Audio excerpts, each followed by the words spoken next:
Hey, this is Danny from Weird and Wired, and this is a Harley Benton TE-60 Pearloid guitar. This is not a new model from Harley Benton. This is 10 years old, originally made in China and costing 159 euros. I picked this up secondhand and it's proven to be quite difficult to find much information about this guitar online. I figured out that it's called the TE-60 Pearloid because there is no model or serial number on the guitar itself. What I do know about this particular guitar though is that it has had a few upgrades from a previous owner. The neck pickup has been replaced with a Warman pickup instead of the stock Wilkinson pickup, and the 3-way pickup selector has been replaced with a 5-way selector for a couple of extra tonal options. However, for me, the most perplexing upgrade on this guitar, if you can call it an upgrade, is the locking nut and string tree, because without having a bridge with fine tuning capabilities, it doesn't really make a whole lot of sense to have the locking nut. You get your guitar perfectly in tune, you lock it, it shifts the pitch, and then your guitar's perfectly out of tune. That being said though, the locking nut gives this guitar a wonderfully low action. It's so nice to play and I love wacky stuff like this. Should it work? I'm not sure. Does it work? Absolutely. So I'm totally going to keep this as it is. I do have a couple of upgrades and modifications of my own in mind for this guitar to really lean into the white pearloid look, because that is honestly what sold this guitar to me. The fact it's a great playing guitar is an absolute bonus, but I think we can lean into this theme just a little bit more. So let's pop this on the bench and see what we can do. So recently I came to the realization that when I'm playing guitar live, I'm very much just a single pickup kind of guitarist, and this is definitely a guitar that is designed to be played on stage. It's designed to wow with its look, so I figured we could turn this into just a single bridge pickup guitar with an aged white pearloid pickguard, get rid of that neck pickup and really squeeze in just a little bit more pearloid. And if this is something that you want to do for yourself, if you have a TE-60 Pearloid, it's important to note that it is aged pearloid. It is not in fact white pearloid like I first ordered, which is just far too bright to blend in with the body.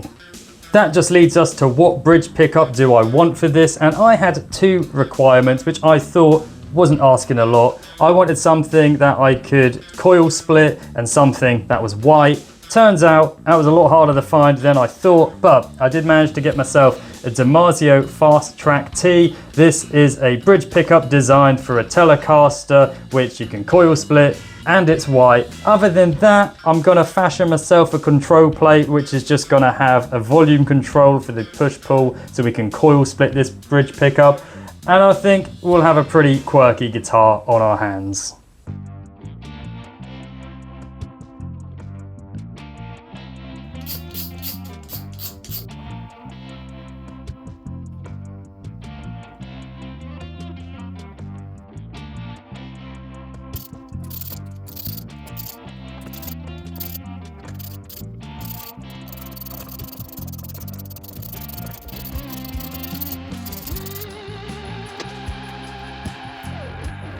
Get a load of all of that pearloid. It is certainly a sight to behold, and I was curious whether it would be a full pearloid top on this body underneath the pickguard and the bridge as well, and it holds up. I mean, it's been 10 years. This guitar honestly doesn't seem like it's seen a whole lot of action, but it's on there solid, it's on there flush. The pickup cavities are a little bit rough, quite literally, but you know, something that is of this price point, it's to be expected.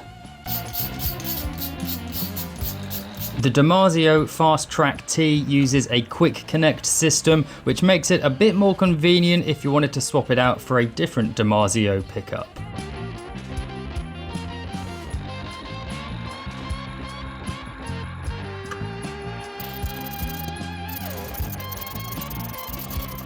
It would appear that this pickguard needs a little bit shaved off. This neck is maybe just a little bit thicker at the end than your standard Telecaster neck.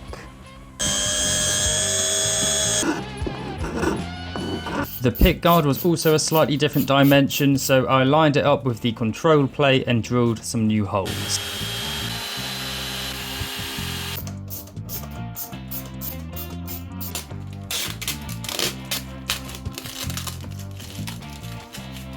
I bought a blank Telecaster control plate and used the original one as a template just so I could drill in for the volume control.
So there we have it, this Harley Benton TE-60 Pearloid guitar, previously modified and now modified a little bit further.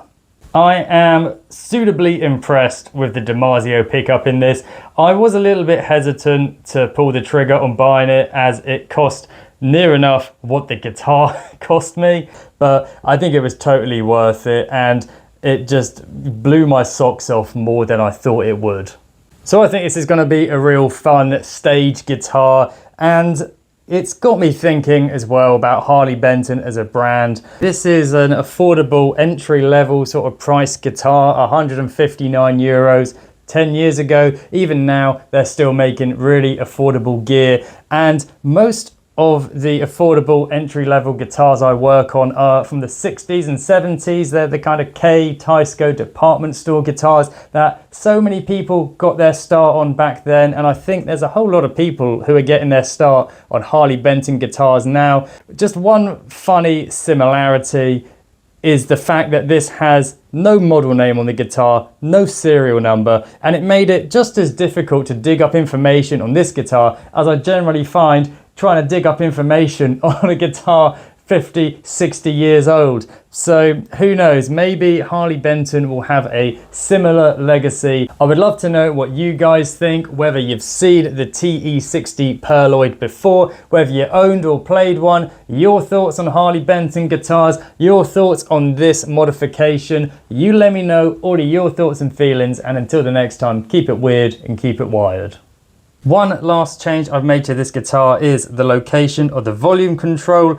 When I was sitting down and playing it, absolutely fine, put a strap onto it and stood up, and I was immediately just hitting that volume control with my hand. So I've just swapped the plate around and I get on with it so much better down there. Still really easy to access to roll down the volume or do the coil split. And I was wondering whether it should be on the edge or in the middle. I did like the idea of just this kind of big vast emptiness going on the control plate. Sort of fits the rest of the kind of minimalistic theme of this guitar. But hey, let me know where you would have put your volume control.